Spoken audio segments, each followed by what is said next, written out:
ಗರುಡಗಿರಿ 7 ಸುತ್ತಿನ ಕೋಟೆ, ಕಾಡು ಮತ್ತು ಕೋಟೆಯಾದ ಇದು ಗಿರಿದುರ್ಗ.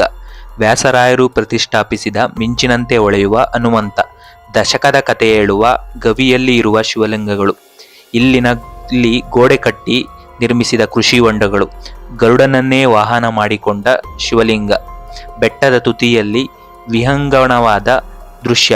ಅಬ್ಬ, ಗರುಡಗಿರಿಯೇ ಸಾಟಿ. ನಾವಿಂದು ಬೆಳಗಿನ ಜಾವ 4 ಗಂಟೆಗೆ ನಮ್ಮೂರು ಬಿಟ್ಟು ಹಾಸನ ಜಿಲ್ಲೆಯ ಅರಸೀಕೆರೆ ತಾಲೂಕಿನ ಐತಿಹಾಸಿಕ 7 ಸುತ್ತಿನ ಕೋಟೆಯಾದ ಗರುಡಗಿರಿಗೆ ಹೋಗ್ತಿದ್ದೀವಿ.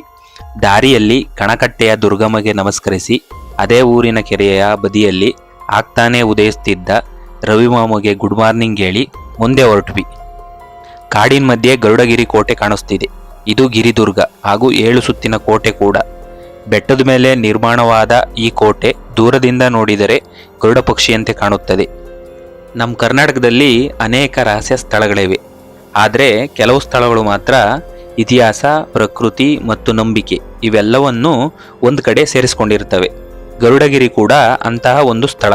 ಇಲ್ಲಿ ಒಂದು ವಿಚಿತ್ರವಾದ ನಂಬಿಕೆ ಇದೆ.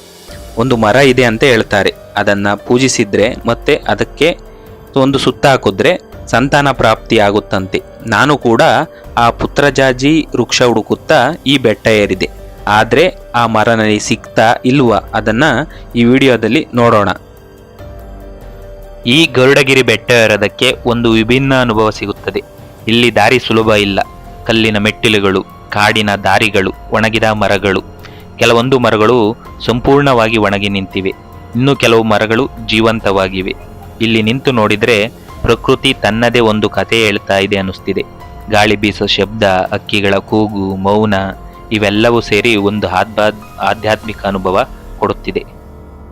ಈ ಗರುಡಗಿರಿ ಕೋಟೆ ಅರಸೀಕೆರೆ ಕರಡಿಧಾಮದ ವ್ಯಾಪ್ತಿಯಲ್ಲಿ ಇದೆ. ಈ ಅರಸೀಕೆರೆ ಕರಡಿಧಾಮವನ್ನು ಜನವರಿ 2023ರಲ್ಲಿ ಕರ್ನಾಟಕ ಸರ್ಕಾರವು ಅಧಿಕೃತವಾಗಿ ವನ್ಯಜೀವಿ ಧಾಮವೆಂದು ಅಧಿಸೂಚನೆ ಹೊರಡಿಸುತ್ತೆ. ಇದರ ವಿಸ್ತೀರ್ಣ ಸುಮಾರು 10,000 ಹೆಕ್ಟೇರ್ಗಳು. ಇದು ಕರ್ನಾಟಕದ 4ನೇ ಕರಡಿಧಾಮ ಅಂತ ಗುರುತಿಸಿಕೊಂಡಿದೆ. ಇಲ್ಲಿ ಕಮರ, ಸೋಮಿ ಮರ, ದಿಂಡಗ, ಉರುಗಲು ಮರ, ಧೂಪದ ಮರ, ನೆಲ್ಲಿ, ಪಚಾಲಿ, ಕಾಡ್ಸೀಗೆ, ಶ್ರೀಗಂಧ ಮುಂತಾದ ವಿವಿಧ ಜಾತಿಯ ಮರಗಳು ಕಂಡುಬರುತ್ತವೆ.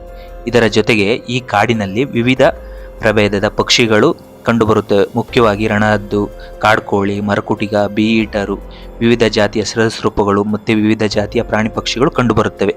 ಕರಡಿ, ಮುಂಗುಸಿ, ನಕ್ಷತ್ರಾಮೆ, ಚಿರತೆ, ಕತ್ತೆ ಕಿರುಬ ಮುಂತಾದ ಪ್ರಾಣಿ ಪಕ್ಷಿಗಳಿಗೆ ಈ ಅರಸೀಕೆರೆ ಕರಡಿಧಾಮ ಆಶ್ರಯ ನೀಡಿದೆ. ಈ ಧಾಮದಲ್ಲಿ 60 ಕರಡಿಗಳಿದ್ದಾವೆ ಅಂತ ಅಂದಾಜಿಸಲಾಗಿದೆ. ಈ ಕೋಟೆಗೆ ಶತಮಾನಗಳಷ್ಟು ಇತಿಹಾಸ ಇದೆ. ಕೆಲವು ಮಾಹಿತಿಗಳ ಪ್ರಕಾರ ಹೊಯ್ಸಳರ ಕಾಲದಲ್ಲಿ ವಿಷ್ಣುವರ್ಧನನ ಅವರ ಅಂಗರಕ್ಷಕನಾದ ಗರುಡ ಈ ಕೋಟೆಯನ್ನು ನಿರ್ಮಿಸಿದನು ಎಂದು ಹೇಳಲಾಗುತ್ತದೆ.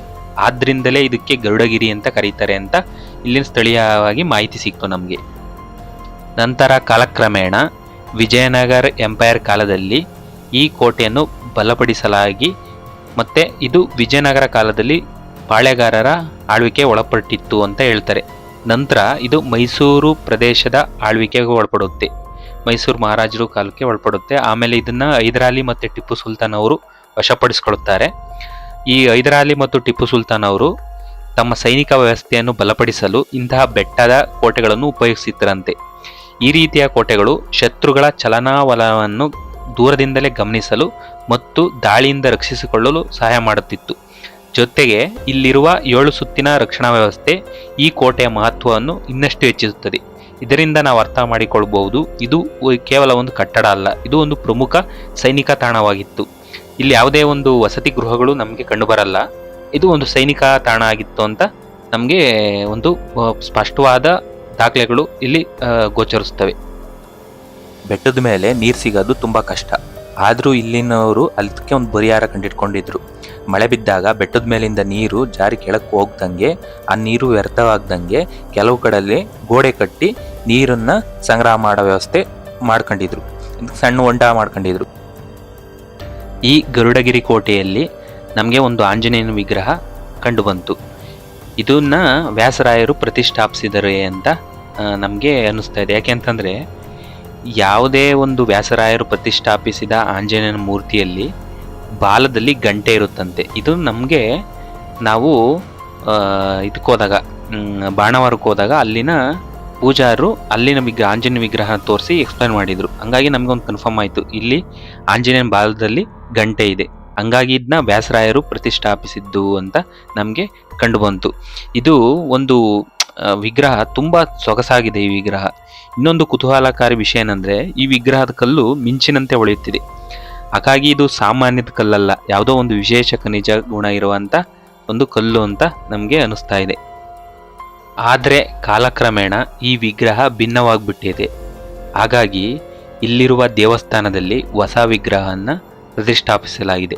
ಆದರೂ ಹಳೆಯ ವಿಗ್ರಹದ ಮಹತ್ವ ಇನ್ನೂ ಭಕ್ತರ ಮನಸ್ಸಲ್ಲಿ ಜೀವಂತವಾಗಿದೆ. ನಾವು ಹಾಗೆ ಮುಂದೆ ಸಾಗಿದರೆ ಒಂದು ದೊಡ್ಡ ಬಂಡೆಯ ಕೆಳಗೆ ಸುತ್ತ ಕಲ್ಲು ಕಟ್ಟಡವಿರುವ ಗುಹೆಯ ಒಳಗೆ 2 ಶಿವಲಿಂಗಗಳು ಇದ್ದಾವೆ. ಸ್ಥಳೀಯರು ಇವನ್ನ ಸ್ವಾಮಿಲಿಂಗೇಶ್ವರ ಮತ್ತು ನೊಣವಲಿಂಗೇಶ್ವರ ಅಂತ ಕರೀತಾರೆ. ಈ ಶಿವಲಿಂಗಗಳಿಗೆ ಪೀಠವಿಲ್ಲ, ಕೇವಲ ಶಿವಭಾಗ ಮಾತ್ರ ಉಳಿದುಕೊಂಡಿದೆ.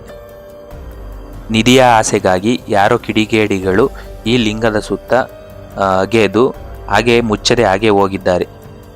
ಮುಂದೆ ನಡೆದರೆ ವಿಭಿನ್ನ ಶೈಲಿಯಲ್ಲಿರುವ ಒಂದು ಚಂದ್ರಮೌಳೇಶ್ವರ ದೇವಸ್ಥಾನ ನಮಗೆ ಕಂಡುಬರುತ್ತೆ. ಈ ದೇವಾಲಯದ ಮುಂಭಾಗದಲ್ಲಿ ಭಿನ್ನವಾಗಿರುವ ಒಂದು ಬಸವನ ಮೂರ್ತಿ ಮತ್ತೆ ಒಂದು ಶಿವಲಿಂಗ ಕಂಡುಬರುತ್ತೆ. ಇಲ್ಲಿ ಹೊಸದಾಗಿ ಒಂದು ಬಸವಣ್ಣನ ಕೆತ್ತಿಟ್ಟಿದ್ದಾರೆ. ಹಾಗೆ ನಾವು ಒಂದು ದೇವಸ್ಥಾನದ ಒಳ ಹೊಕ್ಕಿದರೆ ಪುಟ್ಟದಾದ ಚಂದ್ರಮೌಳೇಶ್ವರ ದೇವರ ದರ್ಶನವನ್ನು ಮಾಡ್ಬೋದು. ಹಾಗೆ ನಾವು ಕೆಳಗೆ ಗಮನಿಸಿದರೆ ಶಿವನಿಗೆ ಗರುಡ ವಾಹನವಿರುವಂತೆ ಗರುಡನನ್ನು ಕೆತ್ತಲಾಗಿದೆ. ಈ ದೇವಾಲಯದ ಒಳಗೆ ವಿವಿಧ ಭಾಗಗಳಲ್ಲಿ ವಿವಿಧ ದೇವರುಗಳ ಪ್ರತಿಷ್ಠಾಪನೆಯನ್ನ ನಾವಿಲ್ಲಿ ಕಾಣಬಹುದು. ಈ ದೇವಾಲಯದ ಗೋಡೆ ಮೇಲೆ ಈ ದೇವಸ್ಥಾನವನ್ನು ಕಟ್ಟಿಸಿರುವ ಹೆಸರುಗಳನ್ನು ಅವರು ಬರೆದಿದ್ದಾರೆ. ಇವ್ರಿಗೆ ನಾಚಿಕೆನೇ ಇಲ್ಲ ಅನ್ಸುತ್ತೆ. ಮುಂದೆ ನಾವು ಪುತ್ರಜಾಜಿ ವೃಕ್ಷವನ್ನು ಹುಡುಕಲು ಪ್ರಾರಂಭಿಸಿದ್ವಿ. ಇದರ ಮಾಹಿತಿ ನಮಗೆ ವಿಜಯ ಕರ್ನಾಟಕ ನ್ಯೂಸ್ ಪೇಪರ್ನಲ್ಲಿ ಸಿಕ್ಕಿತ್ತು. ಆದರೆ ನಾವು ತುಂಬ ಹುಡುಕಿದ್ವಿ ಈ ಪುತ್ರಜಾಜಿ ವೃಕ್ಷ ಎಲ್ಲೈತೆ ಅಂತ. ಅದು ನಮಗೆ ಸಿಗ್ಲಿಲ್ಲ ಎಲ್ಲೂ. ಈ ದೇವಸ್ಥಾನದ ಈ ಚಂದ್ರಮೌಳೇಶ್ವರ ದೇವಸ್ಥಾನದ ಅಕ್ಕಪಕ್ಕದಲ್ಲೇ ಇದೆ ಅಂತ ಇದರಲ್ಲಿ ಮಾಹಿತಿ ಐತೆ, ಆದರೆ ಎಲ್ಲೂ ನಮಗೆ ಕಂಡು ಬರಲಿಲ್ಲ. ಇದು ಒಂದು ನಿರ್ದಿಷ್ಟ ಮರವೇ ಅಥವಾ ಒಂದು ನಂಬಿಕೆಯ ಪ್ರತೀಕವೇ? ಕೆಲವೊಮ್ಮೆ ಇಂತಹ ಕಥೆಗಳು ಜನರ ಭಕ್ತಿಯನ್ನು ತೋರಿಸುತ್ತವೆ, ಆದರೆ ಇದರ ಹಿಂದಿನ ನಿಜವಾದ ಸತ್ಯ ಏನು ಅನ್ನೋದು ಇನ್ನೂ ಸ್ಪಷ್ಟವಾಗಿಲ್ಲ. ಒಟ್ಟಾರೆ ಗರುಡಗಿರಿ ನಮಗೆ ವಿಭಿನ್ನವಾದ ಅನುಭವ ನೀಡಿತು. ಕಾಡು ಸುತ್ತುವ ನಮಗೆ ಕಾಡು ಮತ್ತು ಇತಿಹಾಸ ಒಂದೇ ಜಾಗದಲ್ಲಿ ಕಂಡುಬಂತು. ಇಲ್ಲಿನ ಕಾಡು ನಮ್ಮ ಬುಕ್ಕಾಪಟ್ಟಣ ಮತ್ತು ಮಂಚುಲ್ದರೆ ಕಾಡಿನಂತೆಯೇ ಇದೆ. ಒಟ್ಟಾರೆ ಗರುಡಗಿರಿ ನೀಡಿದ್ದು ವಿಭಿನ್ನ ಅನುಭವ. ಇಂತಹ ವಿಡಿಯೋಗಳಿಗಾಗಿ ನಮ್ಮ ಪ್ರಕೃತಿ ಪ್ರಯಾಣಿಕ ಯೂಟ್ಯೂಬ್ ಚಾನಲ್ ಅನ್ನು ಸಬ್ಸ್ಕ್ರೈಬ್ ಮಾಡಿ. ಅರಸಿ ಆರೈಸಿ. ಪ್ರಕೃತಿಯೇ ಪರಮಾತ್ಮ. ಧನ್ಯವಾದಗಳು.